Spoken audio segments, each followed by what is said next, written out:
आप सभी शांत रहे।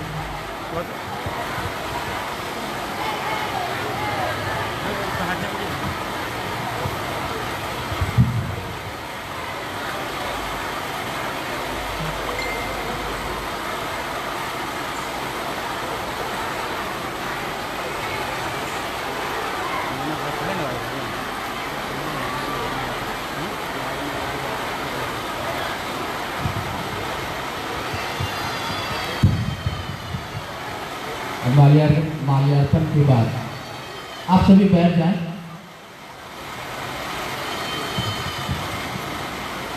मेरा आग्रह प्रोफेसर रामेश्वर मंडल सर से होगा, जो साहिबगंज से आए हैं। आपके लिए विषय है शिव की शिष्यता, एक आध्यात्मिक उत्कर्ष। शिव की शिष्यता एक आध्यात्मिक उत्कर्ष, और इसके लिए मेरा निवेदन सर से है।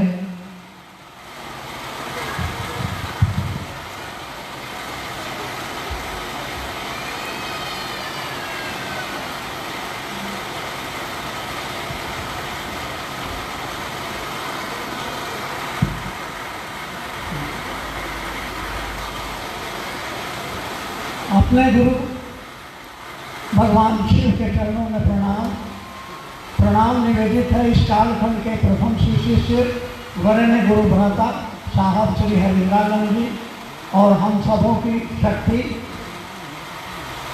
स्वरूपा दीदी नीलमानंद के चरणों में प्रणाम है। आज के इस बैठक में उपस्थित आप सभी भाई बहनों के चरणों में प्रणाम है।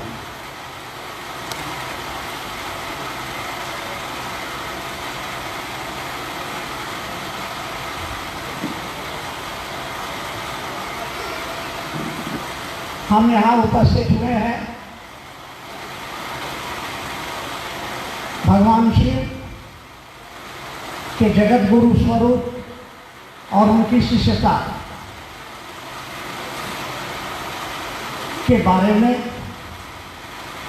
जो मार्गदर्शन हमें साहब श्री के द्वारा प्राप्त हुआ है, उस दिशा में उनके शिष्य के रूप में हमको और आपको क्या करना है।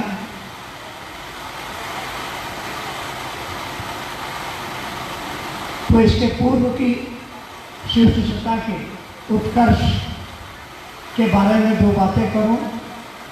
एक दो मेरी आपसे सवाल है, जिज्ञासा है, बुरा ना मानेंगे। शिव कौन है, आपका उत्तर चाहिए। शिव कौन है? शिव कौन है? आपको जवाब देना है। सब लोग मौन है। शिव कौन है? देखिए, आप, मेरा ख्याल है कि यहाँ सारे लोग शिव शिष्य ही उपस्थित हैं कि नहीं हैं? सभी लोग शिव शिष्य हैं ना। पहला सूत्र में आप बोलते हैं, हे शिव आप, कल सवाल का जवाब आपको अभी देना चाहिए था ना। मैं जब पूछ रहा था कि शिव कौन है, तो आप सभी का उत्तर होना चाहिए था कि शिव मेरे गुरु हैं। आप कौन हैं? आप कौन हैं? शिव के शिष्य हैं। यहाँ कोई किसी की माँ नहीं है, बहन नहीं है, बेटी नहीं है, दोस्त नहीं है, दुश्मन नहीं है। कौन है? हम सभी शिव शिष्य हैं, और इसीलिए हम सभी भाई बहन हैं। गुरु भाई गुरु बहन। जैसे बोल बम में जाते हैं लोग जब ना, तो वहाँ पत्नी भी कहती है पति को कि ये बम चाय पीजिएगा। पति भी अपनी पत्नी से पूछेगा, ये बम चाय पीवा। एक आदमी का, हम यहाँ जब देवघर कॉलेज में प्रोफेसर थे, तो सुने कि एक आदमी का बहुत बम का पैसा चोरी हो गया, तो कह रहा था कि चोर बम आए थे, हमारा पैसा चुरा लिए। चोर भी बम हो गया। तो हम सभी लोग यहाँ शिव के शिष्य हैं। तो शिष्य वही जो गुरु का आदेश माने। तो गुरु का आदेश क्या है? स्वयं शिव शिष्य बनो, दूसरों को शिव का शिष्य बनाओ, और अपने गुरु से, अपने लिए, अपने महादेव से दया मांगो कि हमारा मन समझे कि महादेव मेरा है। यहाँ अपना शब्द का प्रयोग 3 बार हुआ है। अपने गुरु से अपने लिए दया मांगे कि हमारा मन समझे कि महादेव अपना है, मेरा है।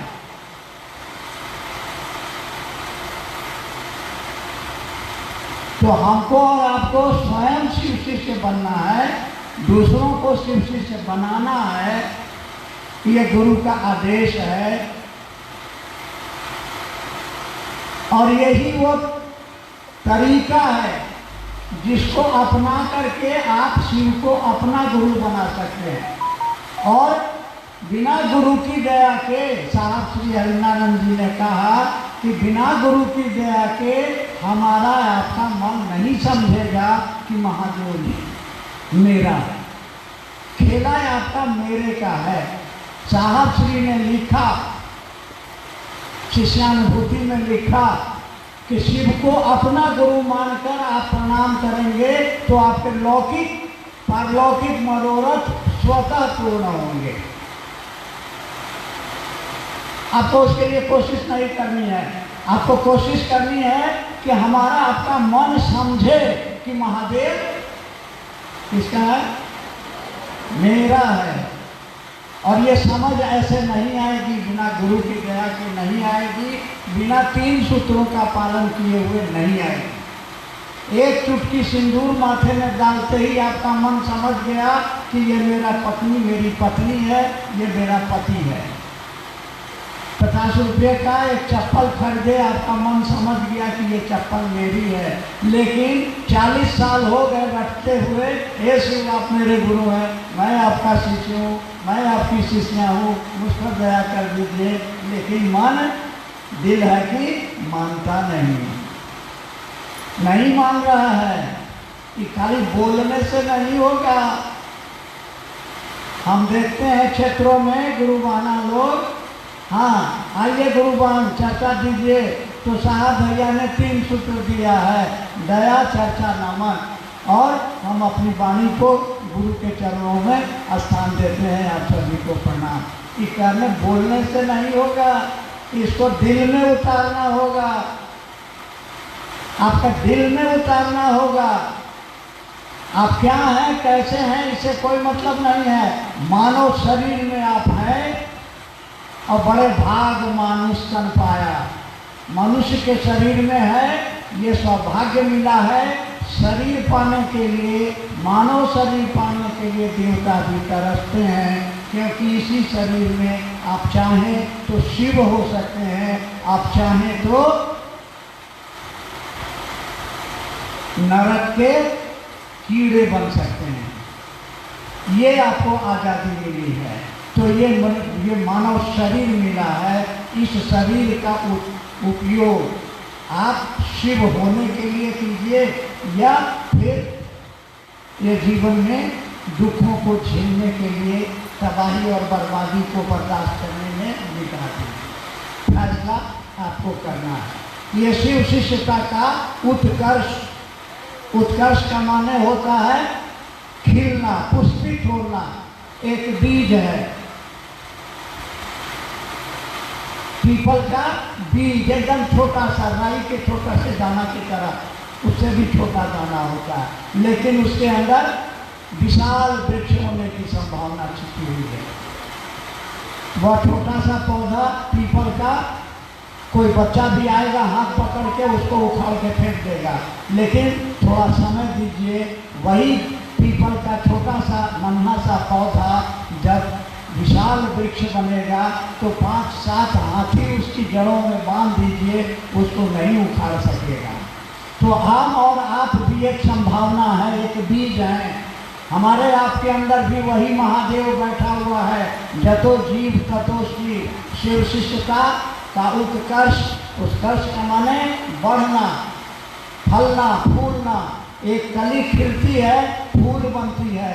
एक गुलाब का फूल खिलता है, फूल बनता है, तो उसकी सुगंध चारों ओर फैल जाती है। वो नहीं देखती है कि ये पापी है या पुण्यात्मा है, ये साधु है या चोर है। सबके नाक में सुगंध भर देती है और वो गुलाब खिलता है कांटों में। इन कांटों से उसको डर नहीं लगता है, क्योंकि वो जानता है कि ये कांटे हमारे रखवाले हैं, बड़े दिल वाले हैं। इसलिए जीवन की परेशानियों से डरना नहीं है, हंसते हंसते उसका मुकाबला करना है, उसको बर्दाश्त करना है। कैसे? गुरु की दया के आश्रय में। गुरु की दया के आश्रय में जब आप चलेंगे तो इन्हीं कांटों पर गुलाब खिलेगा और ये गुलाब सारी बगिया को अपनी खुशबू से भर देंगे। साहब ने अपनी पुस्तक और चलन शिव की ओर में लिखा कि फूल कांटों पर ही खिलते हैं और जब भी कोई देखता है तो उसका ध्यान फूलों पर जाता है, गुलाब पर जाता है, न कि कांटों पर। साहब ने लिखा है कि कीचड़ में कमल पैदा होता है। ये कमल जितनी तेज धूप होगी उतना सुंदर होता है, उतनी तेज उसकी खुशबू होती है और शाम होते होते कमल का मुंह बंद हो जाता है, जाड़े में कमल मुरझा जाते हैं। तो कमल की तरह शिव शिष्यों को जिस स्थिति में है, जहाँ है, कोई साधना, कोई उपासना, कोई व्रत, कोई त्यौहार नहीं, आप मनुष्य हैं, मात्र मनुष्य हैं। यही आपका शर्त है शिव को अपना गुरु बनाने के लिए। तो शिव की शिष्यता का उत्कर्ष क्या होगा? आप जो हैं, किस जात के हैं, क्या धर्म आपका है, क्या खाते हैं, क्या पीते हैं, कहाँ रहते हैं, आस्तिक हैं कि नास्तिक हैं, शाकाहारी हैं कि मांसाहारी हैं, मनुष्य हैं।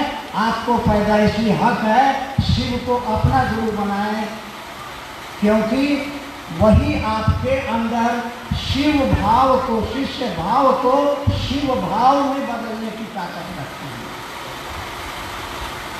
आपको जानना होगा ये शिव क्या है, आपको जानना होगा कि आप क्या हैं। हमारे धर्म शास्त्रों में कहा कि शिव उस सूक्ष्म परम चैतन्य सत्ता को कहा गया जिसके अंदर इतनी शक्ति है कि उसकी इच्छा मात्र से जगत बनता है, रहता है और फिर विनाश को प्राप्त होता है। उसको शिव कहा गया, ईश्वर कहा गया, आत्मा कहा गया, परमात्मा कहा गया। उसी को महेश्वर कहा गया। ईश्वर का अर्थ होता है नियंत्रक और शिव है महेश्वर, क्योंकि वो महानियंत्रक है। तो महानियंत्रक के रूप में उनके अंदर जो शक्तियाँ हैं वो सारी शक्तियाँ उनकी हैं। ये सृजन की शक्ति, ब्रह्मांडी शक्ति, पालन की शक्ति, नारायणी शक्ति, विनाश की शक्ति, रुद्राणी शक्ति, इन सभी शक्तियों के धारक शिव हैं। यह शक्ति शिव से है। और एक शक्ति उनके अंदर है और वह है उनका दया भाव, अनुग्रह भाव और उनका गुरु भाव। ये तीन शब्द अलग अलग हैं, लेकिन अर्थ एक ही है कि यही वो दया भाव है, यही वो गुरु भाव है, यही वो अनुग्रह भाव है, जिसकी मदद से वह शिव गुरु के रूप में जीव को शिव बनाते हैं। जो आपके कर्म फलों को दग्ध करते हैं, जला देते हैं। तुलसीदास जी ने लिखा, भाभी ने पिछा कहीं त्रिपुरारी। अन्य किसी देवी देवता में ये ताकत नहीं कि जो आपके प्रारब्ध कर्म फलों को नष्ट कर दे। केवल शिव गुरु के रूप में आपके कर्म फलों को नष्ट करते हैं, आपको एक सुंदर जीवन जीने का अवसर देते हैं, आपको जीव से शिव बना देते हैं। तो उस महेश्वर शिव को ही हमारे धर्मशास्त्रों में महादेव कहा गया। साहब श्री ने कहा कि महेश्वर की समस्त शक्तियों का सुंदरतम प्रकटीकरण महादेव के रूप में है। और महादेव आपकी इच्छाओं की, वो लौकिक हो या परलौकिक हो, दोनों पूरा करने की शक्ति रखते हैं। वो गुरु के रूप में आपको जीव से शिव बना देते हैं।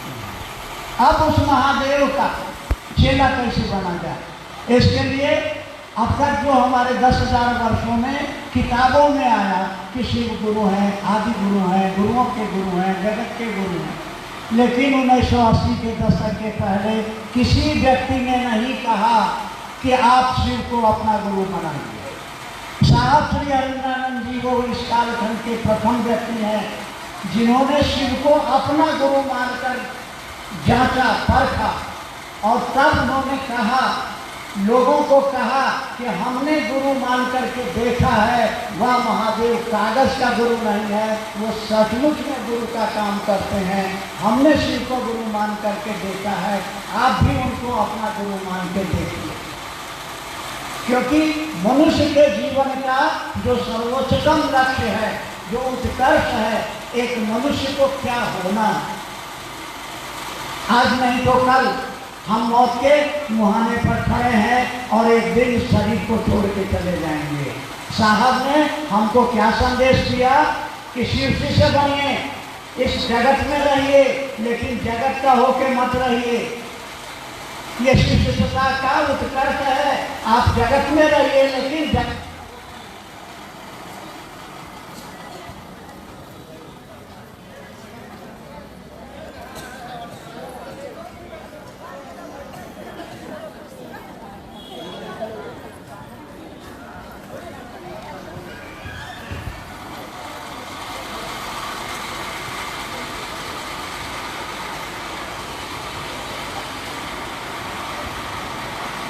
हेलो, शिव शिष्यता का उत्कर्ष हमारे वरण्य गुरु मेहता साहब ने क्या कहा, लिख दिया है कि कहीं आप भूल नहीं जाइए।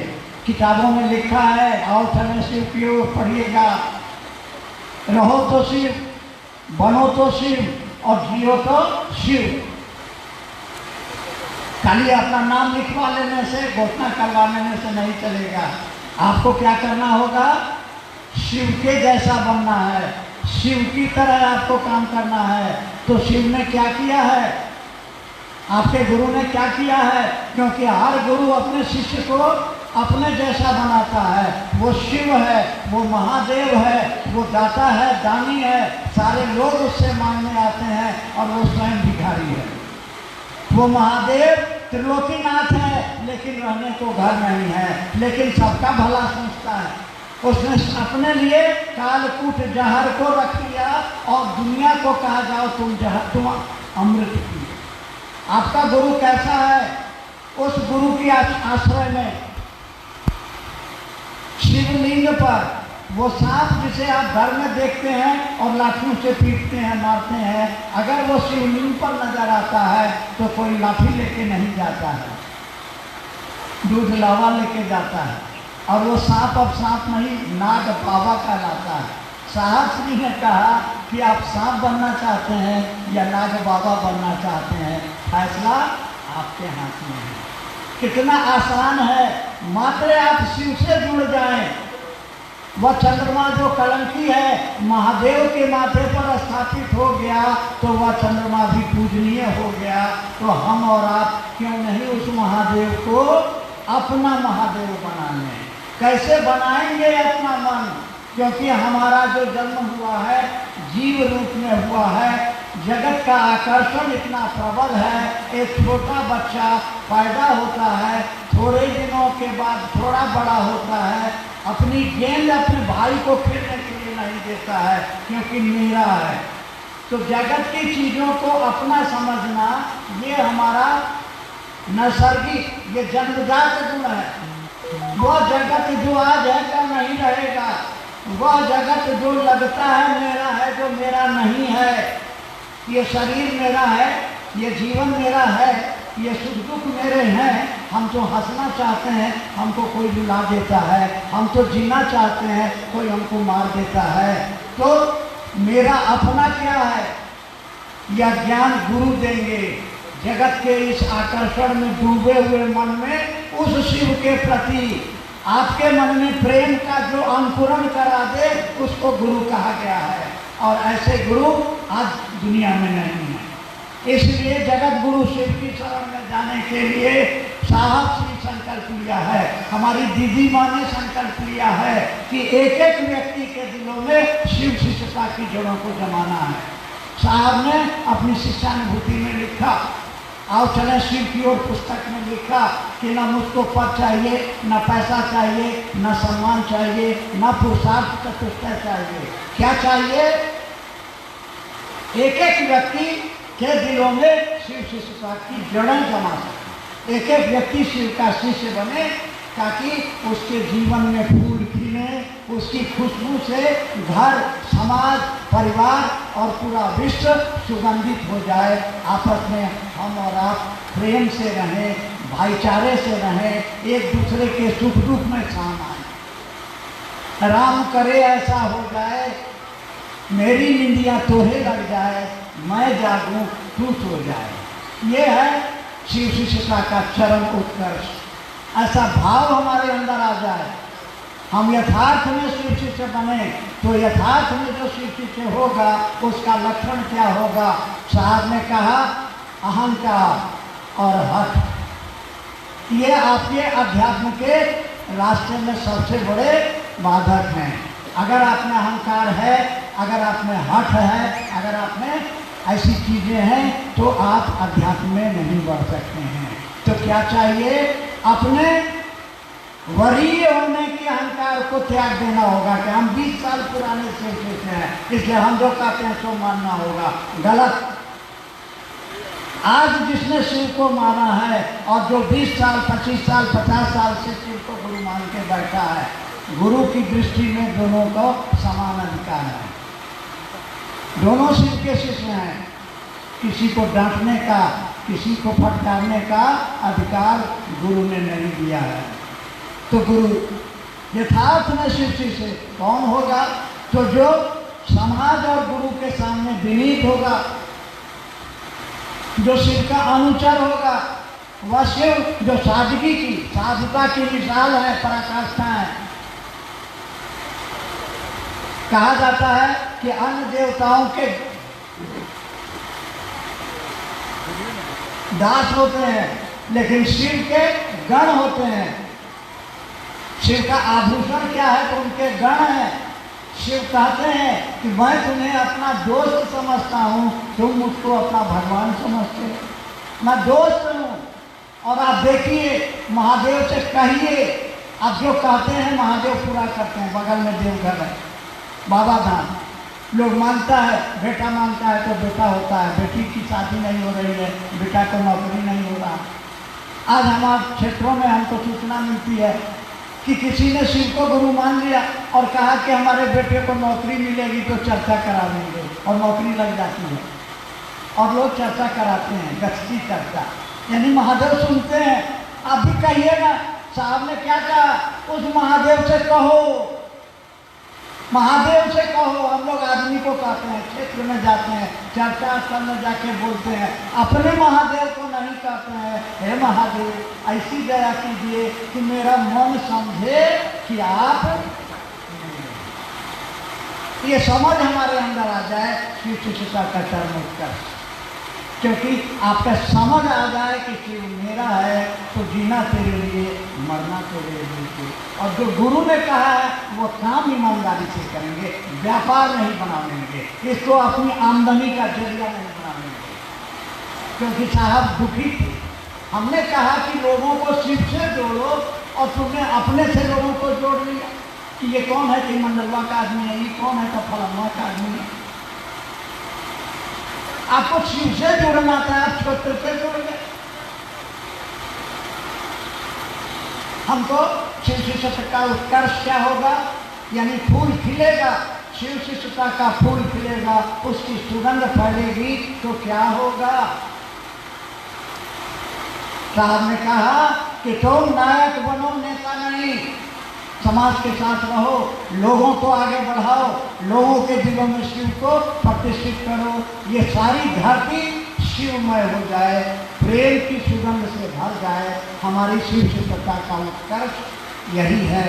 उन्होंने आओ चले शिव की ओर में लिखा कि ये जो शिव शिष्यता की धारा बह रही है, यह शिव की दया के अतल गहराइयों में अकल माने जिसका कोई कले नहीं है, उसमें निरंतर समाहित होती है। जन्म जन्मांतरों तक, आने वाले मनमांतरों तक लोगों के जीवन में शिव गुरु के रूप में जिए, फूले, फले और मानवता सुगंधित हो जाए।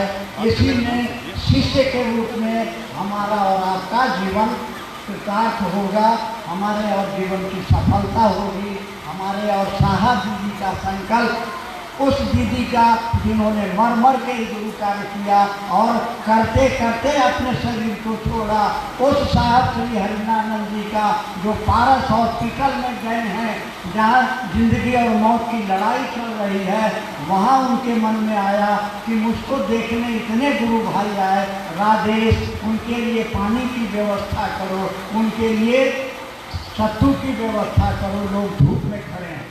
फिर कहा कि जाओ 3 सूत्र लाओ, और जितने यहाँ पेशेंट हैं, जितना यहाँ पर हॉस्पिटल में काम करने वाला है, डॉक्टर है या कर्मचारी है, सबको 3 सूत्र दो। ये है हमारे आदर्श, हमको और आपको इसी ऊंचाई पर अपने मन को ले जाना है। यही है शिव शिष्यता का सचमुच। आज हमारे जितने यहाँ गुरु भाई गुरु बहन आए हैं, आप सभी के चरणों में मेरा प्रणाम है। इस निवेदन के साथ कि हम अपने कर्म से, अपनी बोली से, अपने व्यवहार से ऐसा कोई काम गुरु की दया से न करें जिससे हमारे गुरु का नाम कलंकित हो। क्या करें? ऐसा बने कि आपको देखकर, आपको सुनकर, आपका चाल ढाल देख करके लोगों के दिलों में ये भाव पैदा हो कि हम भी शिव को अपना गुरु बनाएंगे। इन शब्दों के साथ आप सभी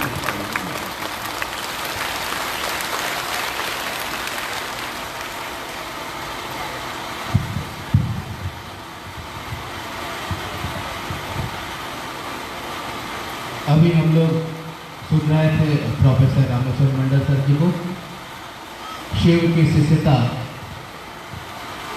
एक आध्यात्मिक उत्कर्ष, इस विषय पर हम सबों से बात कर रहे थे। अब आगे चलेंगे। आगे हम लोग इतनी देर से दीदी की प्रतीक्षा में बैठे थे, उनको सुनने की प्रतीक्षा में बैठे थे। दीदी हम लोगों के बीच उपस्थित है और कुछ ही देर में हम लोगों के बीच आएंगे और हम लोगों से बात करेंगे। आपकी जिज्ञासाओं का भी समाधान आग्रह करूंगा उनसे कि करें। उससे पहले मेरा आग्रह स्थानीय भाई छोटेलाल जी से होगा। एक भजन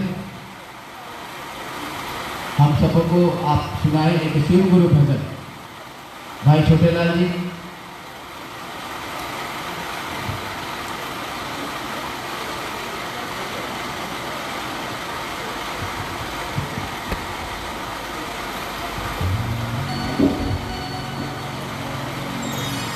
पुनः अपने गुरु शिव सहित साहब दीदी के चरणों में नमन।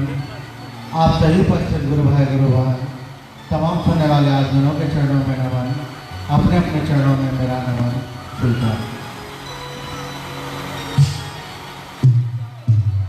महागुरु के मन से एक भजन का आदेश है, आप सभी से आग्रह होगा। रे मन पंछी नमः शिवाय बोल, सांसें तेरी कब रुक जाए। रे मन पंछी नमः शिवाय बोल, सांसें तेरी कब रुक जाए।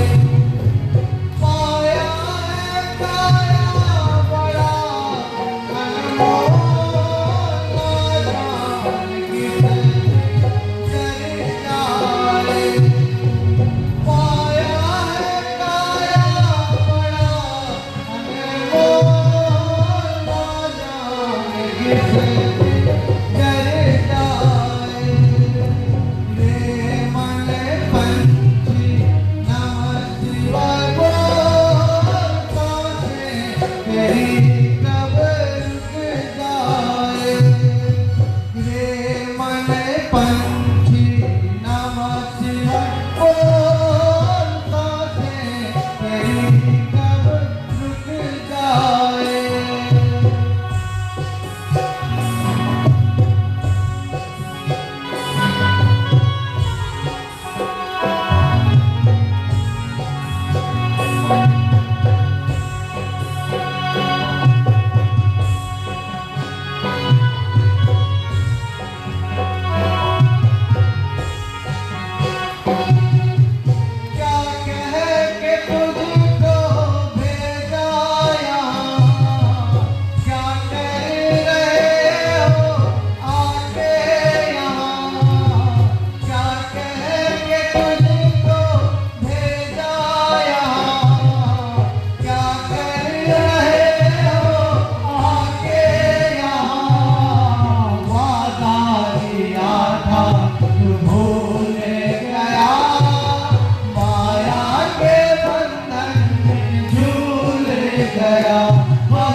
हेलो।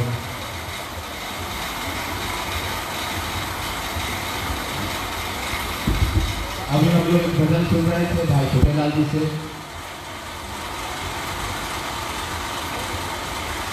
बहुत ही प्यारा भजन, और आप लोग भी अंदर अंदर खुश हो रहे होंगे कि अब इंतजार खत्म हुआ हम लोगों का। सही में हम लोगों के इंतजार की घड़ी आज खत्म हुई। हम लोग सुबह से इनको सुनने के लिए यहाँ बैठे हैं। मेरा आग्रह वर्षा दीदी से होगा, आप आए और आपके लिए अनुकंपा का जो विषय है, आपके लिए विषय निर्धारित है, आओ चले शिव की ओर। और शिव गुरु पर जिज्ञासाएं एवं समाधान, तो बहुत सारी जिज्ञासाएं भी आपकी आई हैं।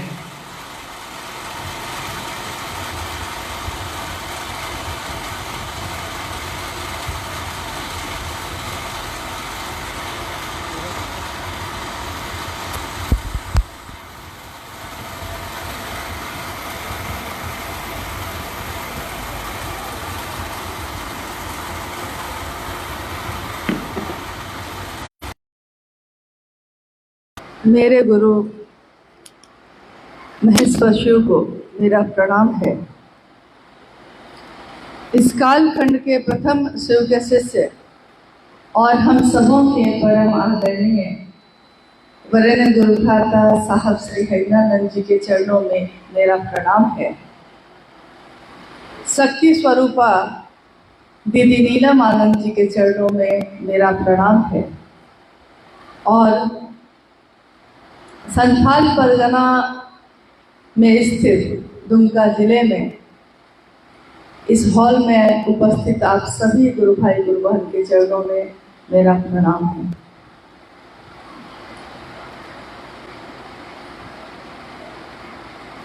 दुमका एक ऐसा स्थान है जहाँ कुछ वर्षों से, लगभग 15 से 17 वर्ष हो गए, शिव गुरु कार्य शुरू है और लगातार इसको गति मिल रही है। उस गति में शामिल आप सभी लोग जो यहाँ उपस्थित हैं, जैसा मुझे बताया गया कि दुमका जिले के अलग अलग गांवों में रहने वाले लोग हैं, ग्रामीण और शहरी दोनों जगह के लोग हैं। अभी मुझसे पहले जब मंडल सर आप लोगों से बात कर रहे थे, मैं सुन रही थी, उन्होंने एक प्रश्न किया आपसे, हम सबों से, कि महादेव कौन है। तो हम में से सारे लोग चुप थे, जवाब नहीं दे रहे थे। ये तब होता है जब हमारे मन में ये स्पष्ट नहीं होता है कि हम अपने इस रूप को नहीं देख पा रहे हैं या महादेव के उस रूप को नहीं देख पा रहे हैं। आप अपने बच्चा को स्कूल में लेके जाते हैं जब, तो मास्टर पूछता है कि ये कौन है, तो आपके मन में कोई संशय नहीं है, आपको पता है ये कौन है। तो आप क्या कहते हैं? मेरा बेटा है, कहते हैं ना। डॉक्टर से दिखाने ले गए हैं अपनी माँ को। डॉक्टर पूछता है ये कौन है, तो हम कहते हैं कि मेरी माँ है, मेरी माँ। लेकिन जब हम ये पूछ रहे हैं कोई भी, क्योंकि महादेव के तो अनेक रूप हैं, एक महादेव है, लेकिन वो महादेव दुनिया के लोगों के द्वारा अलग अलग रूपों में पूजित है। जैसे यहाँ से एकदम नज़दीक में देवघर जिला है, तो देवघर में जो मंदिर है महादेव का, वो किस नाम से प्रसिद्ध है? हम लोग कहते हैं ना कि बाबा धाम जा रहे हैं, लेकिन वो वैद्यनाथ मंदिर के नाम से प्रसिद्ध है। जानते हैं ना आप लोग? यानी वैद्य मतलब जो नहीं जड़ी बूटी सब जो देते हैं जंगल उंगल में, जड़ी बूटी या पत्ता से दवा कर देते हैं, उन सब के भी नाथ कौन है, उसके भी गुरु कौन है, उसके भी ईश्वर कौन है? तो उनको दुनिया ने कहा कि ये महादेव का एक रूप है वैद्यनाथ का।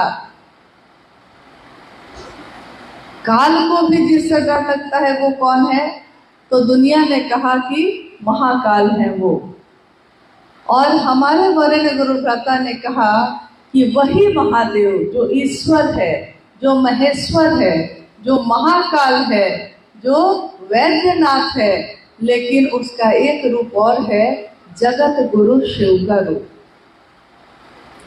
और हम उस महादेव से किस रूप में जुड़े हैं? शिष्य के रूप में। वो महादेव गुरु हैं और हम क्या हैं? उनके शिष्य हैं। तो जैसे ही हमसे और आपसे कोई पूछता है कि महादेव कौन है, तो हमारे मुंह से सबसे पहले यही निकलता है कि मेरे गुरु हैं, मेरे गुरु शिव। हाँ, वो शिव ईश्वर भी है, वो शिव वैद्यनाथ भी है, लेकिन वो शिव मेरा कौन है? तो गुरु है। क्या करें? अब गुरु कोई भी होगा। आध्यात्म के जगत में गुरु शरीर में भी हो सकते हैं, सदगुरु भी हो सकते हैं, लेकिन गुरु कोई भी होगा, वो आपको हमको कहाँ पहुंचाएगा?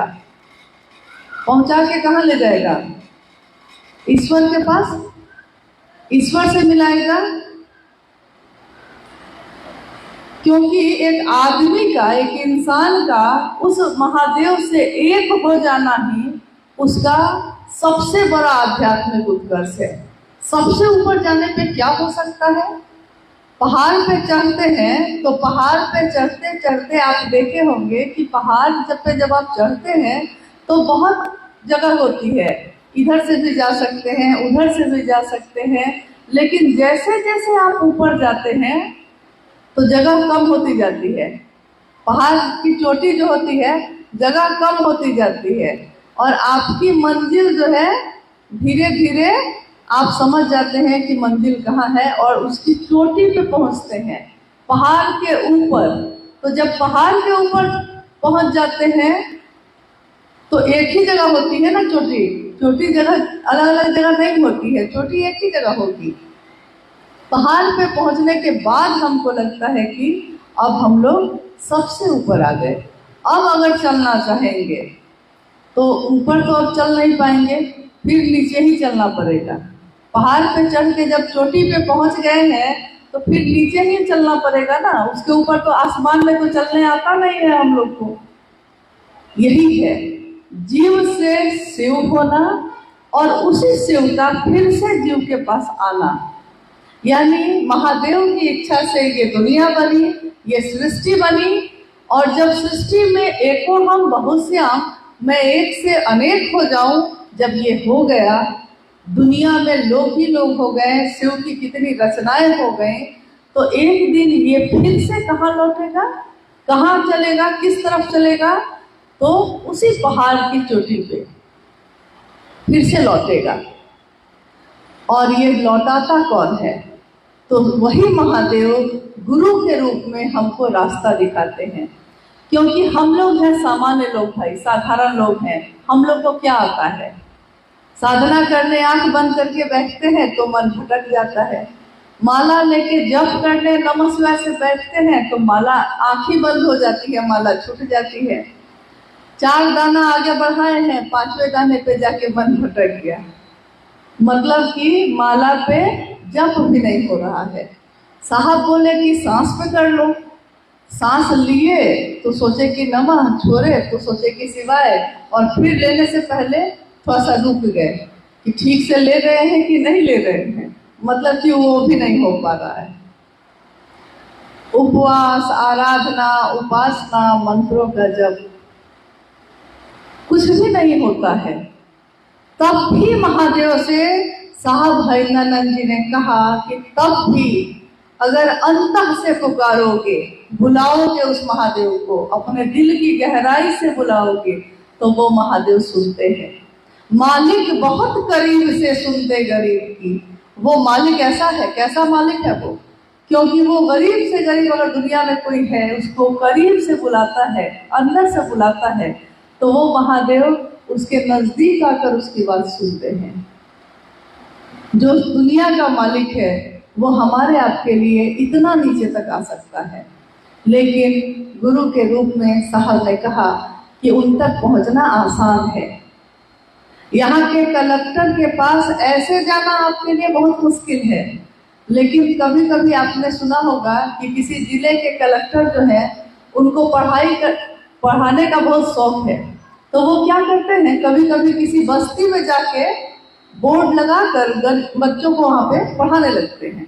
पढ़ाने जो लगते हैं तो हैं वो जिला के कलेक्टर, लेकिन पढ़ाने लगे हैं तो कोई बच्चा आ रहा है, सब वहाँ बैठ सकता है, और उन्हीं से ऑफिस में मिलना बहुत कठिन है, लेकिन पढ़ा रहे हैं तो जाके कोई भी बैठ के पढ़ सकता है।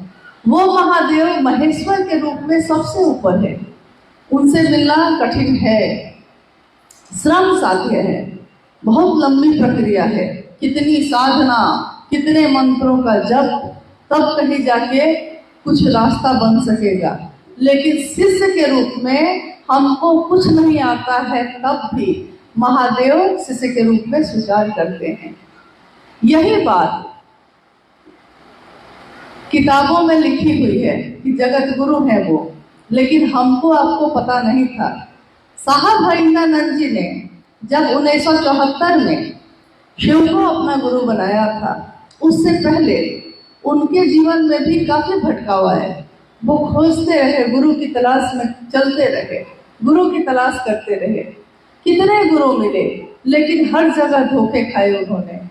एक दिन हताश होकर उनके मन ने सोचा कि जब वो शिव ईश्वर है, जब वो शिव महेश्वर है, तो वही महेश्वर गुरु भी क्यों नहीं है?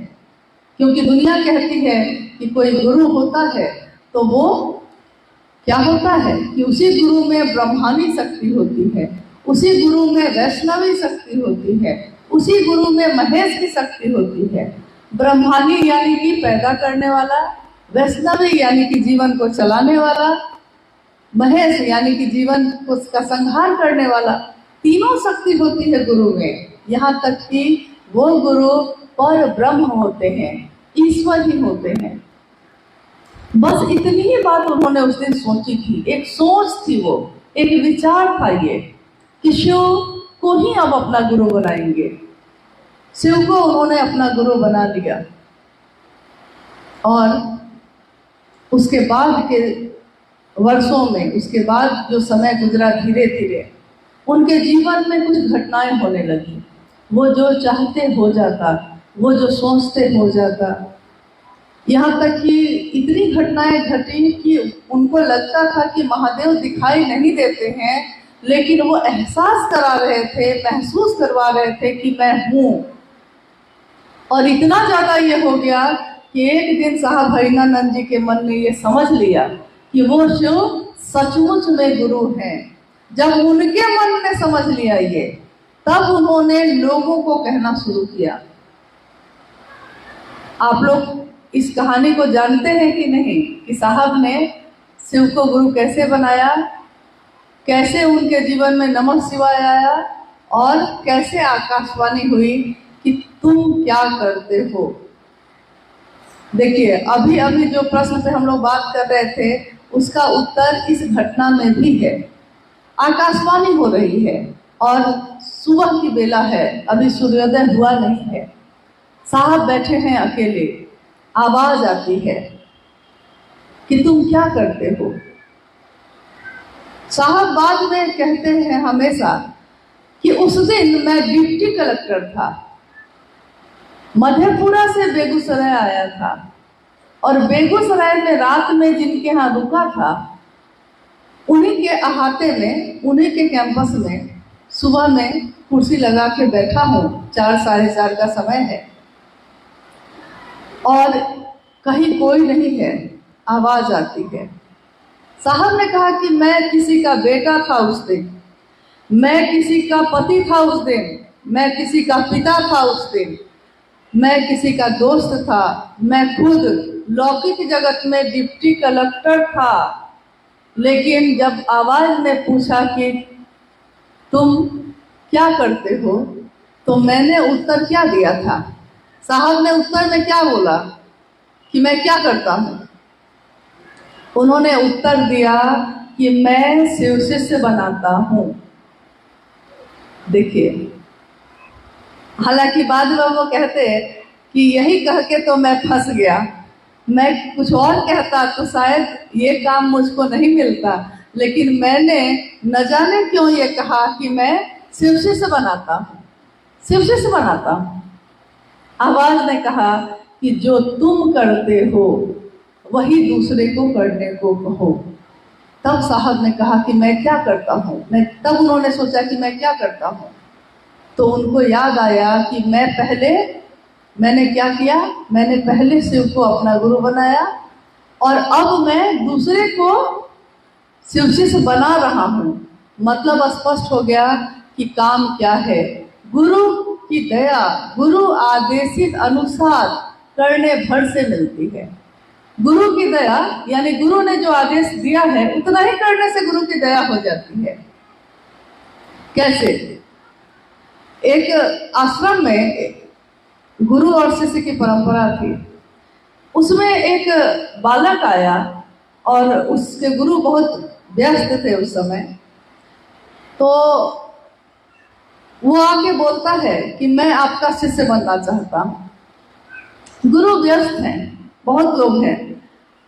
फिर बोलता है कि मैं आपका शिष्य बनना चाहता हूँ। गुरु कहते हैं कि हाँ हाँ ठीक है, जाओ।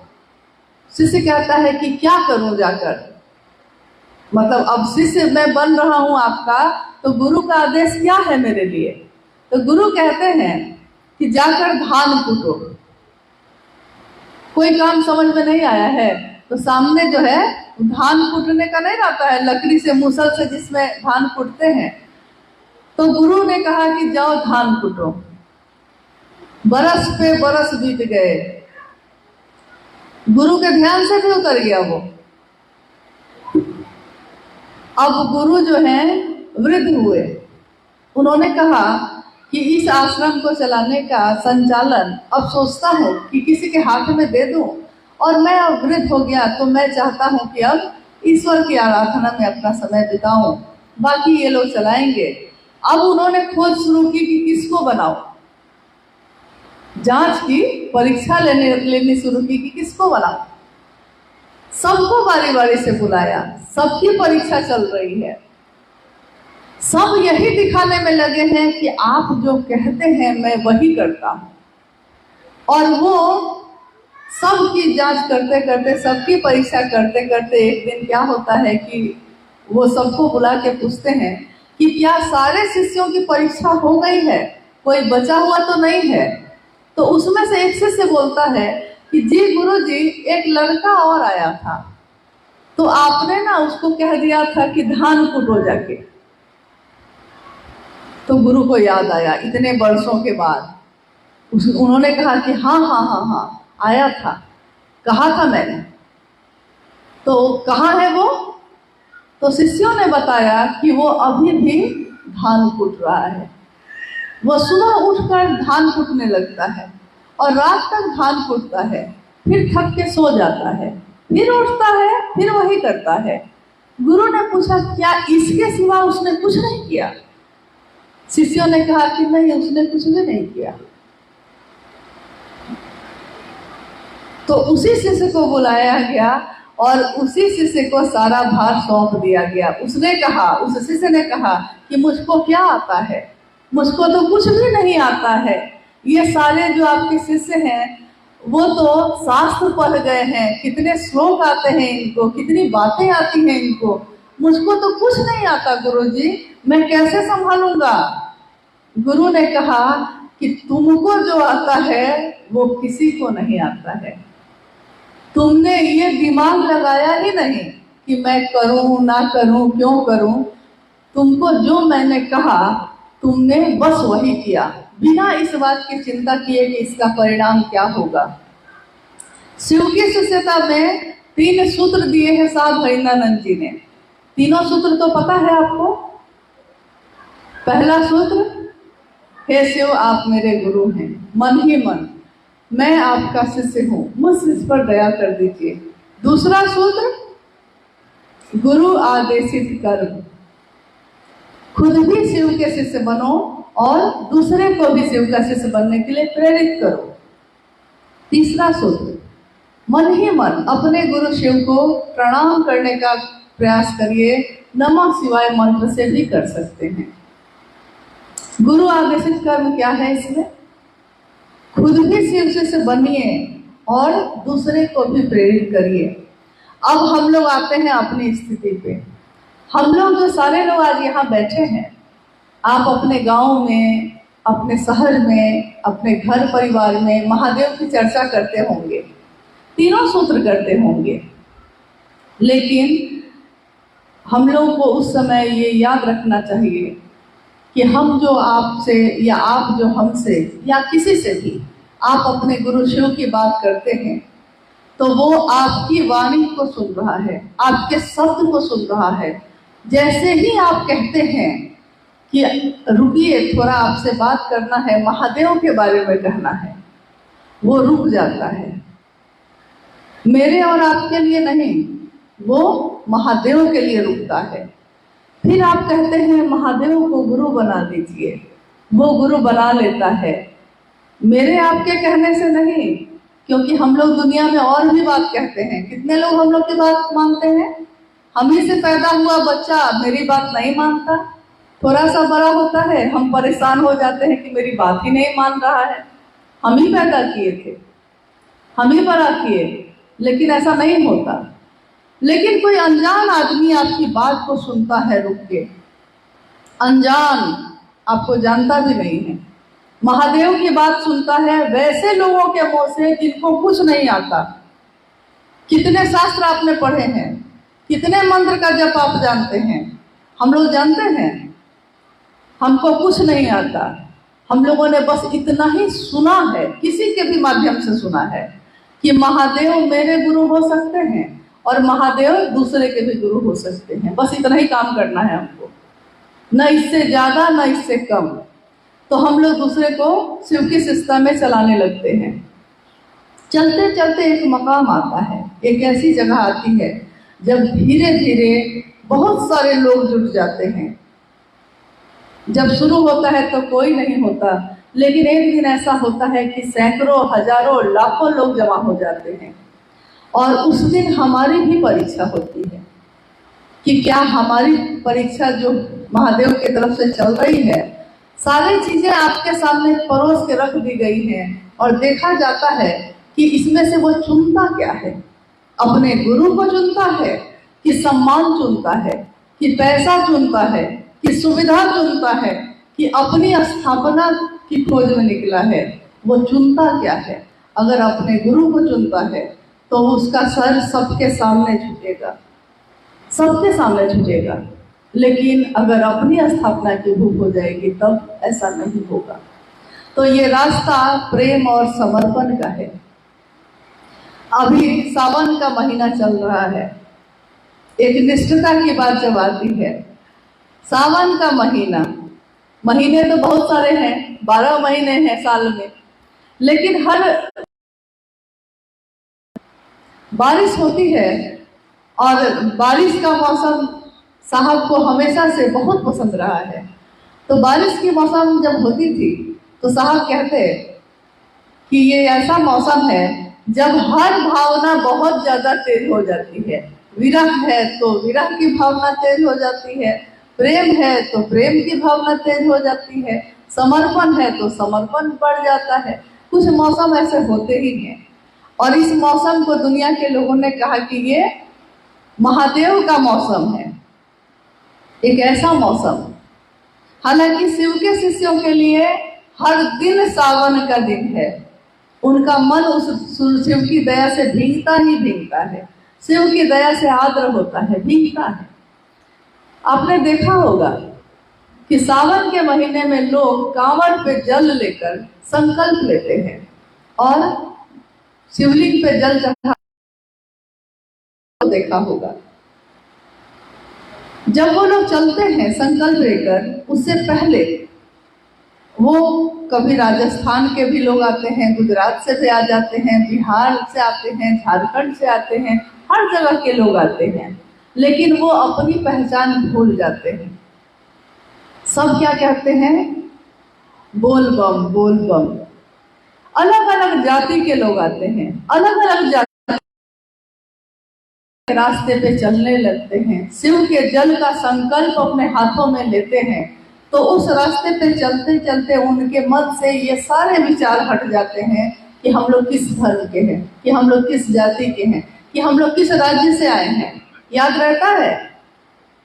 किसी को, बच्चा को भी बच्चा बम कहते हैं, बड़े को भी बड़ा बम कहते हैं। कोई आगे चला गया है तो इंजन बम कहते हैं, कोई पीछे चला गया है तो मालगाड़ी बम कहते हैं, कुछ ना कुछ कहते हैं, लेकिन सबके होठों पे मुस्कान होती है, पैरों में छाले होते हैं और होठों पे मुस्कान होती है। ये जीवन कैसा है? ये 3 और 4 दिनों का जीवन, ये कैसा जीवन है? शिव के नाम का संकल्प हाथों में है, चल रहे हैं तो ठोकर नहीं मिल रही है, मिल रही है ना, पैरों में छाले पड़े हैं ना, कितने लोगों के नाखून उखड़ जाते हैं, खून से भर जाते हैं, तब भी नहीं रुकते। तो जब ये 3-4 दिन की यात्रा में हम अपने मन की सारी संकीर्णता भूल सकते हैं, हमारा मन शिव पे केंद्रित है, इसलिए हम रास्ते की ठोकर की भी परवाह नहीं करते, मेरे पैर खून से भर जाए तब भी परवाह नहीं करते, कौन दूसरा क्या कर रहा है रास्ते में उसके तरफ देखते तक नहीं। तो यहाँ तो सारे जीवन के लिए साहब हरिंदानंद जी ने एक रिश्ता बनाया है, गुरु और शिष्य का रिश्ता। शिष्य कौन होता है? जो गुरु के आदेश अनुसार रहे, जो गुरु के आदेश के अनुसार ही रहे, फिर किसी और का वो नहीं हो सकता है। गुरु का हो गया है तो गुरु का हो गया है, फिर आप भी मुझको चलाइएगा, वो भी चलाएंगे, वो भी चलाएंगे, ये नहीं होगा। किसी एक का ही होके रहता है, सबके हम नहीं हो सकते। मेरे गुरु क्या चाहते हैं, मेरे गुरु की खुशी क्या है, शिष्य वही देखता है, बस वो गुरु के तरफ ही देखता है। और अगर उसका मन उस गुरु पे टिका रह जाए तो उसके जीवन में भी झंझावात आते हैं, उसके जीवन में भी तूफान आते हैं। कभी उसके पास गरीबी आती है, कभी अमीरी आती है, कभी सुख आता है, कभी दुख आता है, ठोकरें ही ठोकरें मिलती है, लेकिन तब भी उसके होठों पे मुस्कान होती है। वही बात है, पैरों में छाले हैं लेकिन होठों पे मुस्कान है, क्योंकि दिल में शिव के दया पाने की चाहत है, शिव के नाम का दिया जल रहा है। एक जगह टिक गए हैं तो ये परिणाम आया है।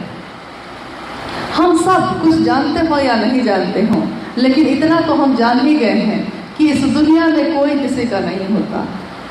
लाख आप कोशिश कर लीजिए उसको खुश करने का, वो नहीं होता। आज 4 दिन आपसे खुश रहेगा, 5वें दिन सबसे ज़्यादा खराब वही आपके लिए बोलता है, फिर 5 दिन के बाद फिर ठीक हो जाएगा, लेकिन अगले पल क्या होगा कुछ नहीं जानता है कोई एक रिश्ता ऐसा नहीं है जिससे खुशी ही खुशी मिले, कोई ऐसा रिश्ता नहीं है जो हमेशा अपना बना रह जाए। कब रूप बदलते हैं, इस रंग बदलती दुनिया में इंसान की नीयत ठीक नहीं। इस रंग बदलती हुई दुनिया में इंसान की नीयत कब बदलती है कुछ पता नहीं चलता, लेकिन इसी दुनिया में रह के इसी ठोकरों और झंझावातों में रह के अगर हमारा आपका मन उस महादेव पे टिका रह जाता है तो फिर हमारा जीवन कब गुजर जाएगा पता ही नहीं चलता है। आप करके देखिएगा इस काम को, और आप अपने अपने क्षेत्र में जहाँ भी जाते हैं रहते हैं। आज हमारे साहब हरिनानंद जी, हमारी दीदी माँ दीदी नीलमानंद जी दोनों शरीर में नहीं हैं, लेकिन ये उनकी ऊर्जा, उनका मार्गदर्शन हर शिष्य के साथ है, वो सबके साथ है। मात्र एक कारण से कि जहाँ भी दुनिया में कोई शिव का नाम लेता है, जहाँ भी कोई गुरु और शिष्य की बात करता है, शिव को गुरु मानने की और उनका शिष्य होने की घोषणा करता है, साहब हरिनानंद जी वहाँ उपस्थित होते ही होते हैं। चाहे वो कोई संगोष्ठी हो, चाहे वो महोत्सव हो, चाहे वो फटाफट आप काम कर रहे हो गुरु का तब, या अकेले में बैठ के उस शिव को प्रणाम करते हैं तब, वो आपके साथ है ही। कारण मात्र एक है, उन्होंने शिव के लिए शिव को चाहा। तो जो शिव के लिए शिव को चाहेगा, जहाँ भी शिव का नाम होगा वो वहाँ रहेगा ही रहेगा। आइए, ये संगोष्ठी है और इस संगोष्ठी का एक ही उद्देश्य होता है, किसी भी संगोष्ठी का एक ही उद्देश्य होता है कि हम सब शिव के रास्ते पे चलने वाले लोग, जो अपने अपने जगह पे आपके साथ जुड़े हुए सैकड़ों हजारों लोग होंगे, आप रास्ता दिखाते होंगे उन लोगों को, हम इस बात को समझ सके कि हमको आपको करना क्या है। क्योंकि अगर हमारी मंजिल स्पष्ट नहीं होगी, काम क्या करना है ये स्पष्ट नहीं होगा, तो हम करेंगे क्या। हम भोजन इसलिए बनाते हैं कि क्योंकि हमको पता है कि उससे पेट की भूख खत्म करनी है। हम अपने घर को इसलिए साफ करते हैं क्योंकि हमको पता है कि इसी घर में रहना है।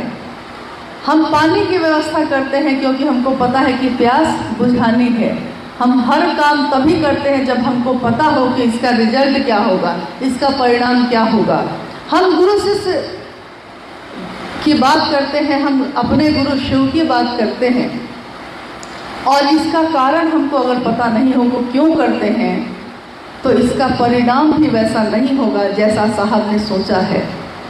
उन्होंने साफ कहा था कि संगोष्ठी का अर्थ होता है कि एक भाव से सब उस गोष्ठी में बैठे, सबके मन में एक भाव हो, मेरे गुरु शिव का कार्य कैसे विस्तार पाएगा, ये सोच हो, सबके मन में यही एक सोच हो उस समय, और सबके हृदय में एक ही भाव संचरित होता हो, एक ही भाव की तरंग वहाँ पे मौजूद हो। तो संगोष्ठी में हम आज जो बैठे हैं, ये शिव शिष्यों की संगोष्ठी है। शिव के शिष्य का उद्देश्य क्या होगा? अपने गुरु शिव की स्थापना होगी, इसके इतर कुछ भी नहीं, इसके अलावा कुछ भी नहीं हो सकता। तो हम सब आज इस संगोष्ठी में इस विषय पे आते हैं कि हमको करना क्या है। आपको खुद भी शिव शिष्य बनना है। क्या कर रहा है, कौन क्या कर रहा है, तो न तो खुद शिव शिष्य बन सकेंगे, न तो दूसरे को चला सकेंगे। इसलिए पहले तो दूसरे की तरफ देखना छोड़िए। एक बार हम लोग कहीं से आ रहे थे साहब के साथ, उन्होंने कहा कि देखो देखो उस घोड़े को देखो। एक घोड़ा जा रहा था, मतलब घोड़ा गाड़ी नहीं होती है, घोड़ा के पीछे गाड़ी बंधी होती है, बग्घी। तो देखो उसके आंखों के दोनों तरफ क्या बांधा हुआ है। तो हम लोगों ने देखा कि आंखों के दोनों तरफ ऐसे करके पट्टी बांधी हुई है। घोड़े के दोनों तरफ आंखों के पट्टी बांधी हुई है, मतलब ऐसे कुछ क्या कहते हैं उसको, मतलब ऐसे बांधा हुआ है। तो इससे क्या होता है कि वो घोड़ा क्या देख रहा है, अब वो देख ही नहीं पा रहा है, न इधर देख पा रहा है न इधर देख पा रहा है। तो वो क्या देख रहा है, वो सिर्फ रास्ते को देख रहा है। तो उसकी बग्घी न इधर जाएगी न इधर जाएगी, उसकी बग्घी रास्ते पे ही चलती जाएगी और एक दिन मंजिल को पहुंच जाएगी। मंजिल है भगवान शिव स्वयं, रास्ता है शिव की शिष्यता का। चलना है शिष्य का भाव लेकर, और अपनी आंखों के दोनों तरफ कुछ ऐसा ही कर लीजिए कि न इधर दिखाई दे न इधर दिखाई दे। दिखाई दे तो कहाँ जाना है वो दिखाई दे। तो आइए हम लोग कुछ जिज्ञासाओं पे बात करते हैं, अगर आई है तो।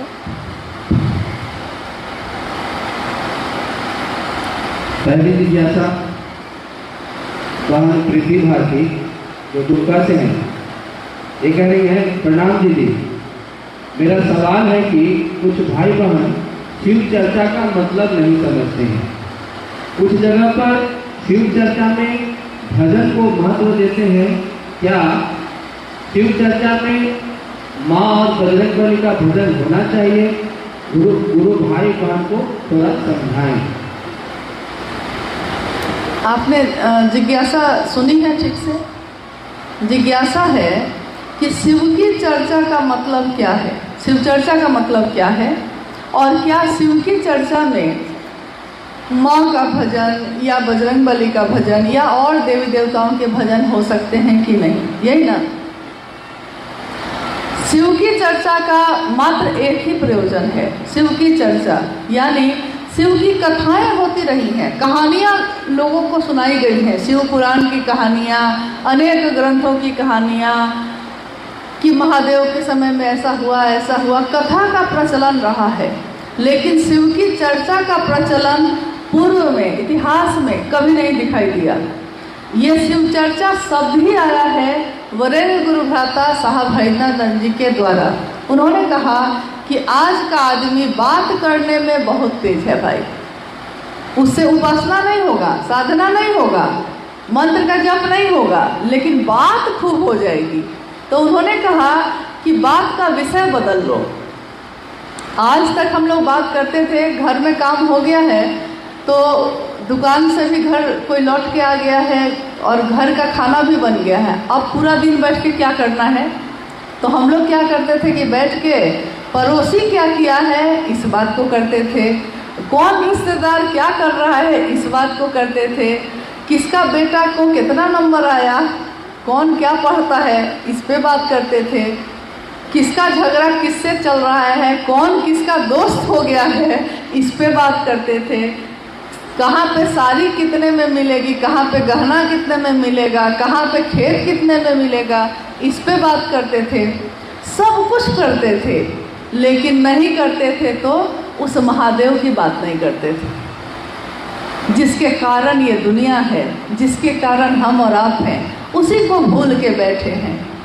तो ये जो हम लोग भूल के बैठे थे, अपनी दुनिया में एकदम मगन होकर सोए हुए थे, शब्द की मार से शब्दन मार जगाए दियो रे, शब्द की मार से गुरु ने जगा दिया।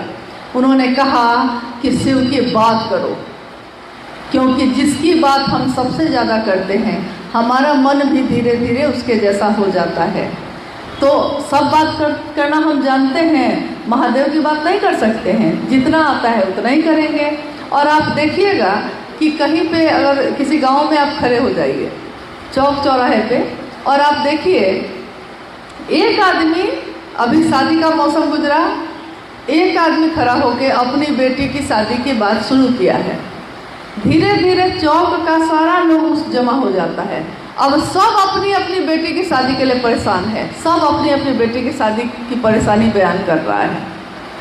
क्रिकेट का मौसम आता है, फुटबॉल का मौसम आएगा, तो उसमें क्या होगा, एक आदमी क्रिकेट की बात शुरू करता है, भारत पाकिस्तान होने लगता है, लेकिन थोड़ी ही देर में उस चौक के सारे लोग जमा हो जाते हैं, वहीं पे दो टीम बन जाती है, कौन जीतेगा कौन हारेगा, अब इसी पे बात हो रही है। यानी हमारे आपके अंदर ये ताकत है कि हम अगर किसी एक चीज़ की बात शुरू करते हैं तो हमारे आसपास के माहौल पे उस बात का असर होता है। हम शिव की बात शुरू करेंगे तो लोग शिव की बात में जुटेंगे कि नहीं जुटेंगे। जब हम क्रिकेट की बात करते हैं तो जुट जाते हैं, हम खेत की बात करते हैं तो जुट जाते हैं, हम किसी भी लौकिक बात को करते हैं तो सब कोई जमा हो जाते हैं। तो क्या हम महादेव की बात करेंगे तो लोग नहीं जमा होंगे? आप निकल के तो देखिए, आप करके देखिए। आप जैसे ही बात शुरू कीजिएगा, दो आदमी खड़े होके सारे लोग जमा होने लगते हैं। अभी हम लोग दुमका में रुके हुए हैं, साथ में जो गुरु भाई लोग आए हैं, सुबह में चाय पीने चले गए, लौट के आए तो बोले कि कुछ अफसर लोग जा रहे थे खेल के, और हम लोगों ने कहा कि थोड़ा सा रुकिए, महादेव की बात करते हैं। एक रुके, दो रुके, सब के सब रुकने लगे। एक की घोषणा हुई तो दूसरा कहता है अरे ये जो है इसको भी समझाइए, इसकी भी घोषणा करिए। देखिए क्या हुआ। ये एक व्यक्ति को रोका आपने, महादेव का नाम सुना, सब पे प्रभाव है। तो कमी कहाँ हो रही है? कमी हम लोगों से हो रही है कि हम लोग बोल ही नहीं गए हैं, बात ही नहीं कर रहे हैं। जब महादेव के साथ हमारा आपका मन रहता है तो हमारा मन कैसा होना चाहिए? सबसे बलशाली, सबसे ताकतवर, क्योंकि जिसके साथ आदमी रहता है उसका मन भी उसी के जैसा हो जाता है। तो शिव की चर्चा करने का स्पष्ट प्रयोजन है कि हम खुद भी शिव के शिष्य बने, क्योंकि मेरा मन भी याद रखे कि मैं शिव का शिष्य हूँ, और हम दूसरे को भी उस रास्ते पे प्रेरित कर सकें।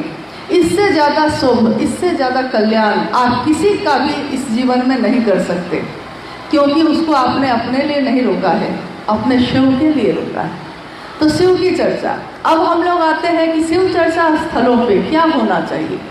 क्या शिव चर्चा स्थलों पे या साप्ताहिक चर्चा स्थलों पे माँ का भजन, बजरंगबली का भजन या और देवी देवताओं का भजन होना चाहिए या नहीं होना चाहिए?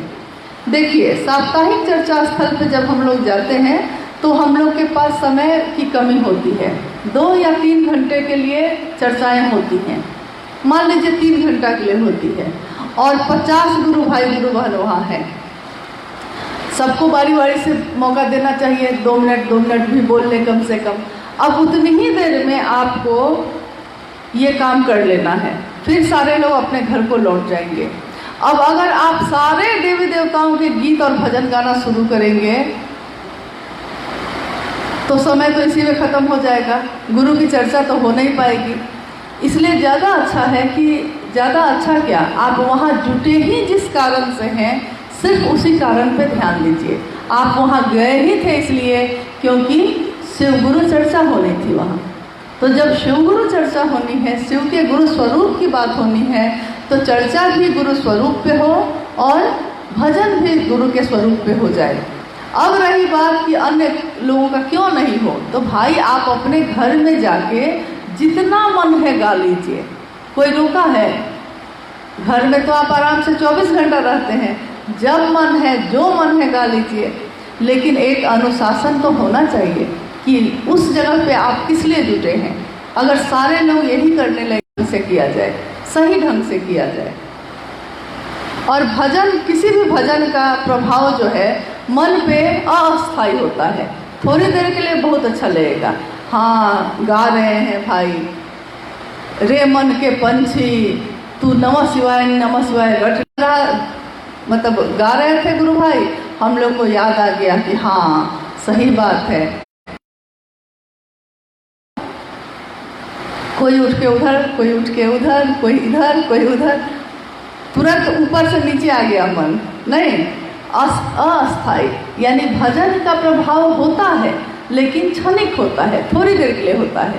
लेकिन अगर गुरु की चर्चा आप करते हैं, आपका मन धीरे धीरे समझ लेता है, तो ये प्रभाव अस्थायी होता है, हमेशा के लिए होता है। इसलिए महादेव की चर्चा ज़्यादा करने की कोशिश कीजिएगा, भजन कम, और भजन भी हो तो शिव के ऊपर हो, शिव के गुरु स्वरूप के ऊपर हो, ताकि लोगों का मन एक जगह एकाग्र रहे। और हसिया से भाई शंकर जी जानना चाहते हैं कि भगवान शिव की पूजा करके तो हमको सब कुछ मिल ही जाता है, तो फिर उनको अपना गुरु बनाने की क्या जरूरत है? हाँ, भगवान शिव की पूजा करके जब हमको सब कुछ मिल जाता है तो उनको गुरु बनाने की ज़रूरत भी हमको क्यों है? जिज्ञासा यही है। और ये जिज्ञासा आप लोग जहाँ भी जाते होंगे, बहुत जगह लोग पूछते होंगे कि अरे ये कौन बात कह रहे हैं, पूजा तो कर ही रहे हैं। जब पूजा कर ही रहे हैं तो अलग से वो नई बात कह रहे हैं।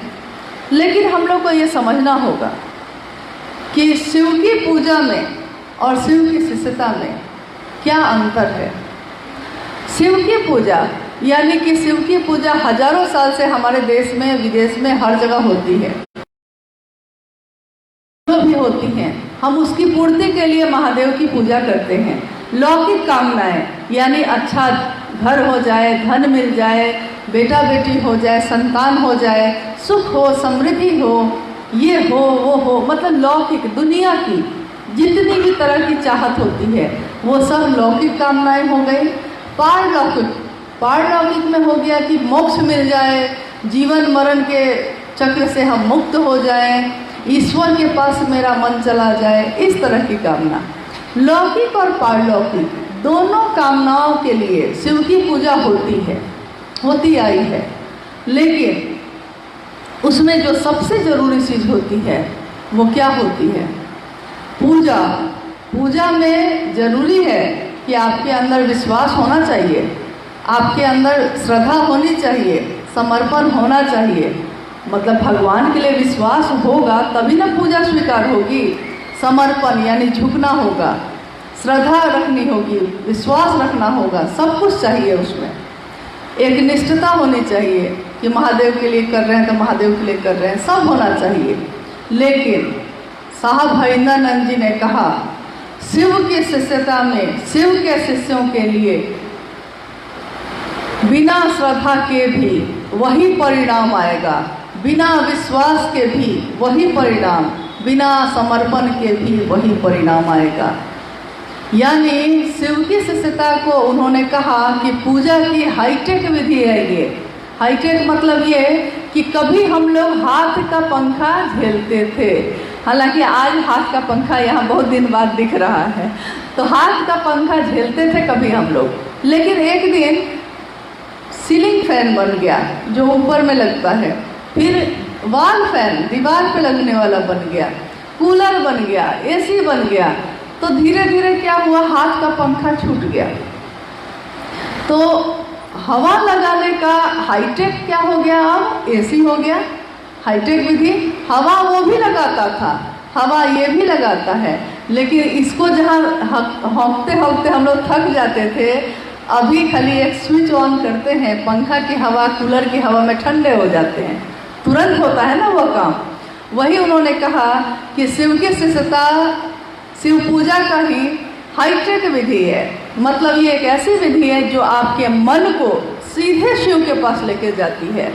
समर्पण अपने आप पैदा होता है, लेकिन जब आप जुड़ते हैं आपके मन में ये नहीं है, उसके बावजूद बिना मन के आप भोजन करते हैं, पेट भरता है कि नहीं भरता है?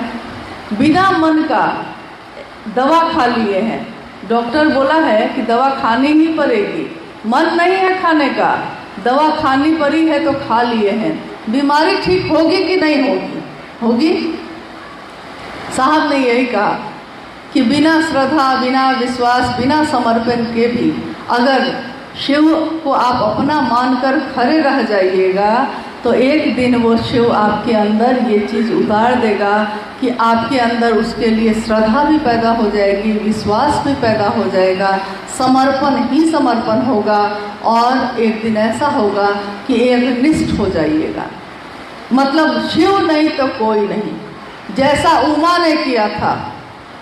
पार्वती के लिए हम लोग कहते हैं ना, वरहूँ शंभु नहीं तो रहूँ कुंवारी। अगर मेरा वर होगा कोई तो शंभु होगा, नहीं तो कोई नहीं होगा। ये है एक निष्ठता। मैंने वर अपना माना है तो शंभु को, नहीं तो किसी को नहीं। तो मैंने गुरु माना है तो शिव को, नहीं तो किसी को नहीं। और जब जगत गुरु शिव आपके गुरु होंगे तो दुनिया का कौन होगा जो आपका अपना नहीं होगा? जो महादेव का है वो मेरा भी होगा, आपका भी होगा। और एक और सुनीता जी महू बनना, उनका से ये इनका निवेदन है। क्षेत्र में गुरु बहना चाहती है कि मेरे ऊपर महादेव आते हैं, क्या ऐसा होता है? किसी के शरीर पर देवी देवता आते हैं? दीदी समझाने की प्रयास किया है। हाँ, ये एक अलग तरह की जिज्ञासा है कि क्षेत्र में कुछ लोग कहते हैं कि मेरे ऊपर महादेव आते हैं, मेरे ऊपर भगवती आती है। एक बार साहब के सामने भी ये प्रश्न जब आया था, बहुत बार आया है, लेकिन जब पहली बार आया था उन्होंने कहा कि आपने कभी सुना है कि आप अपने घर का दरवाज़ा खोल के छोड़ दीजिए, तब भी कोई सज्जन आदमी, कोई अच्छा आदमी आप और ताला भी लगा दिया है, ताला नहीं भी लगाया है, दरवाज़ा खुला हुआ है और आप नहीं हैं घर में, घर के अंदर कौन घुसेगा? अच्छा आदमी घुसेगा या चोर डकैत घुसेगा? कौन घुसेगा? चोर डकैत घुसेगा। और महादेव और भगवती की ऊर्जा तो ये धरती नहीं संभाल सकती है। संभाल सकती है अगर वो उतर गए, कण कण में है तब तक ठीक है, लेकिन वो कण कण अगर एक हो गया तो पूरी धरती ही साफ हो जाएगी। तो वो महादेव और भगवती, कोई भला आदमी किसी के घर में चुपचाप नहीं घुसता और शरीर में उतरने का तो सवाल ही नहीं है। लेकिन कोई अगर आपको अंधविश्वास सिखाता है, कोई अगर आपको डराता है, या हाँ देखो मेरे ऊपर देवी आ गई है, कोई झूमने लगता है, कोई ऐसे करने लगता है, तो हमेशा साहब ने कहा है कि ये वैसे ही लोग करते हैं जिनका मन कमज़ोर होता है। कमज़ोर मन वाले आदमी के पास बाजा बजा दीजिए तो पूरा झूमने लगेगा उस पर। लेकिन मजबूत आदमी जो मन से मजबूत हो, उसके आगे बाजा बजाइए तो बैठ के सुनता रहेगा, झूमेगा नहीं। तो कमज़ोर मन का आदमी ये सब बातें करता है कि मेरे ऊपर ये आ गया, ये आ गया, ताकि और लोग जो है मुझसे डरने लगे, मेरी बात सुनने लगे। आपने कभी गौर किया है, शहर भी है हम लोग के देश में, शहर भी है, गांव भी है, महिला भी है, पुरुष भी है। ज़्यादातर ये सब मामला आप देखिएगा कि महिला पे आएगा, कहीं कहीं ही पुरुष पे देखिएगा, उसमें भी गांव में देखिएगा, शहर में नहीं, गांव में मिलेगा। कारण क्या? ये भूत प्रेत या महादेव या भगवती का नाम लेकर कोई है इस तरह कर रहा है तो सिर्फ गांव का है, महिला को ही चुन के जाता है, ऐसा नहीं ना है। यानी ये एक ऐसा अंधविश्वास है, शिव की शिष्यता इस अंधविश्वास से हमको आपको मुक्त करती है, अलग करती है। वो समझाते हैं कि महादेव आपका अपना हो तो दुनिया की कोई चीज़ आपका कुछ भी बिगाड़ नहीं सकती।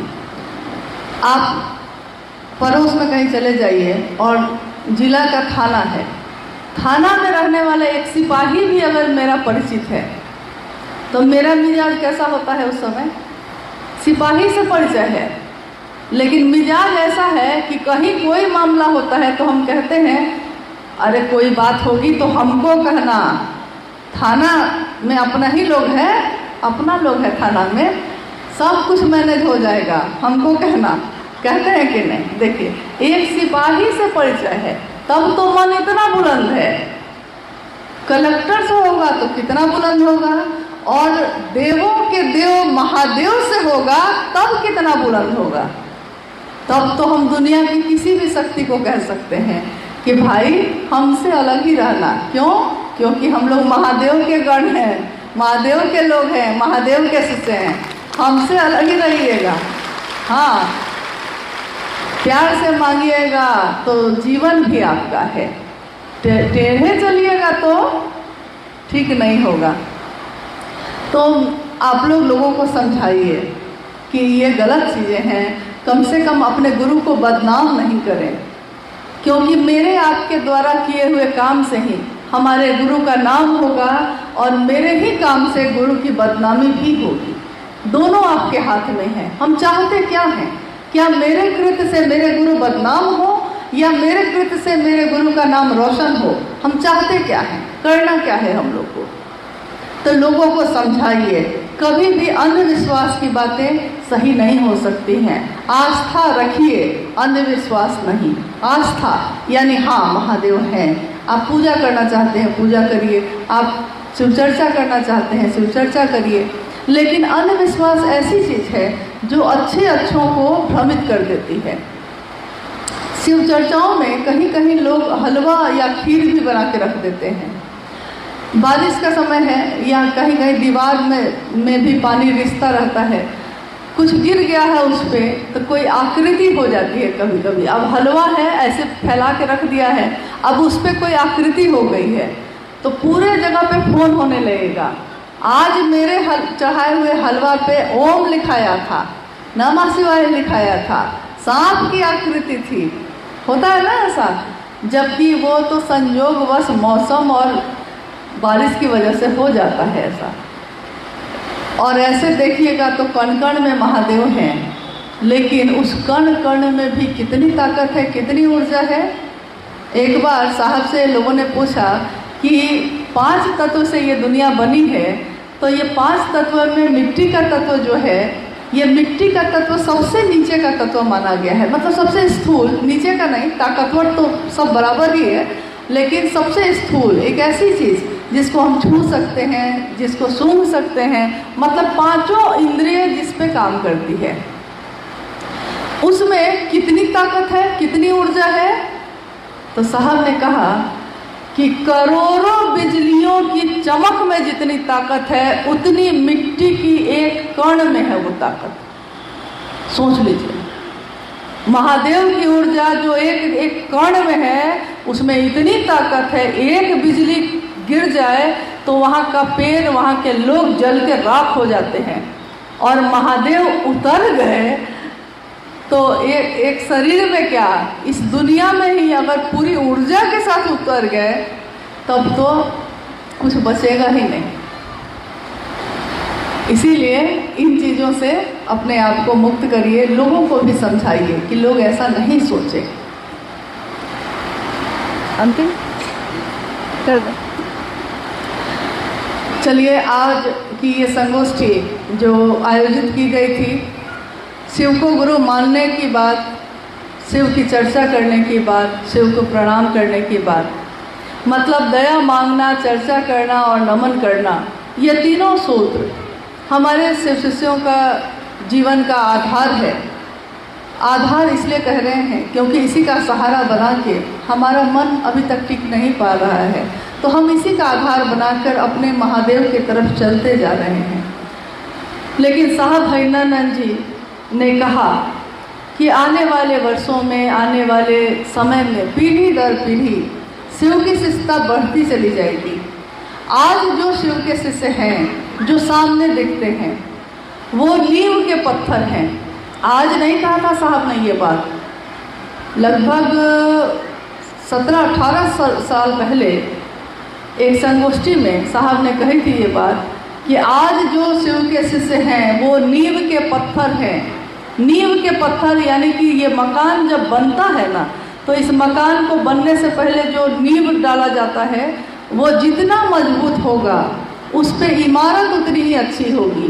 साहब हरिनानंद जी ने कहा कि आज जो शिव शिष्य हैं पहली पंक्ति में, ये नींव के पत्थर हैं, ये जितने मजबूत होंगे, जितने खूबसूरत और शिवमय होंगे, इनके ऊपर जो इमारत बनेगी आने वाले वर्षों में वो उतनी ही मजबूत होगी। तो हमको, आपको, सबको ये याद रखना है कि साहब ने क्या कहा है, क्या रास्ता दिखाया है, न तो इधर न तो उधर। कल को हम लोग भी ना होंगे, जीवन में आए हैं तो जीवन से जाना ही होता है। साहब ने अपने किताब में लिखा कि ये जीवन जो है, इसे इस धराधाम से जाना ही होता है, सबको जाना होता है। और काल का चक्र भी चलता रहता है, ये धरती भी चलती रहती है, कुछ भी अस्थाई नहीं है, बदलती रहती है तस्वीर। लेकिन इस बदलती हुई तस्वीर में भी महादेव की गूंज उठी रह जाए। आज के शिव शिष्य आने वाले पीढ़ी के शिव शिष्यों के लिए नींव का पत्थर साबित हों, इतने मजबूत हों कि वो अपनी मजबूती दूसरे को दें, ताकि वो भटके नहीं। न तो भविष्य में कभी भी तीनों सूत्र बदलने जा रहे हैं, न कम होने जा रहे हैं, न ज़्यादा होने जा रहे हैं। जो साहब हरिनानंद जी ने कह दिया है वही वाक्य हम शिष्यों के लिए आदेश है। उनके मुख से जो निकला है, सब शिव के शिष्य इसी का पालन करते जाएंगे, एक रास्ते पे चलेंगे, एक मन से चलेंगे, एक भाव से चलेंगे, अपने गुरु शिव के लिए चलेंगे। और साहब ने कहा है कि आओ चलें शिव की ओर, यानी अपने साहब दीदी के संग चलेंगे। आओ कहा है उन्होंने, जाओ नहीं कहा है। आओ का अर्थ ही होता है कि मेरे साथ आओ, यानी वो अपने साथ हम सबको लेके चल रहे हैं। आदमी गरीब या अमीर लौकिकता में होता है, मन से नहीं होता। मन अगर आपका बना रह जाए, मिजाज अगर बना रह जाए, तो फकीरी में भी अमीरी की अदा होती है। वस्त्र फटे हैं, खाने को भोजन नहीं है, लेकिन मन अगर मेरा बुलंद है, मन अगर मेरा मजबूत है, तो हम उसमें भी अपने जीवन को हंसते हंसते काट लेते हैं। तो महादेव का सहारा लीजिए, महादेव को अपना गुरु बनाइए, दूसरे को भी प्रेरित कीजिए। कितनी सुंदर बात है, कितनी अच्छी बात है। दुनिया में छींट दीजिए इस बात को, जब तक जितनी आपकी क्षमता हो उतनी ही। और अपने गुरु शिव को प्रणाम जरूर करिए, दया जरूर मांगिए, क्योंकि अगर दया ही नहीं मांगेंगे, शिव की दया के बिना कुछ भी नहीं हो सकता है। इसलिए ये तीनों सूत्र बहुत जरूरी हैं। इन तीनों सूत्रों का पालन करिएगा। विशेष आप में से कोई भी कभी कुछ जानना चाहेंगे तो आप, अगर संभव हो पाया तो हम लोग ज़रूर फ़ोन पे उपलब्ध रहेंगे। ज़रूर जितनी भी बात साहब ने समझाई है, जितना ही आपको बता सकते हैं उतना ही, लेकिन आप पूछ सकते हैं, जान सकते हैं।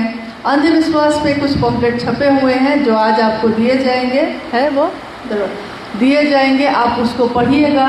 इस पम्पलेट को साहब श्री हरिनंदन जी ने छपवाया था उस समय जब झारखंड के जंगल और पहाड़ों में शिव चर्चाएँ तेज़ी से बढ़ी थी।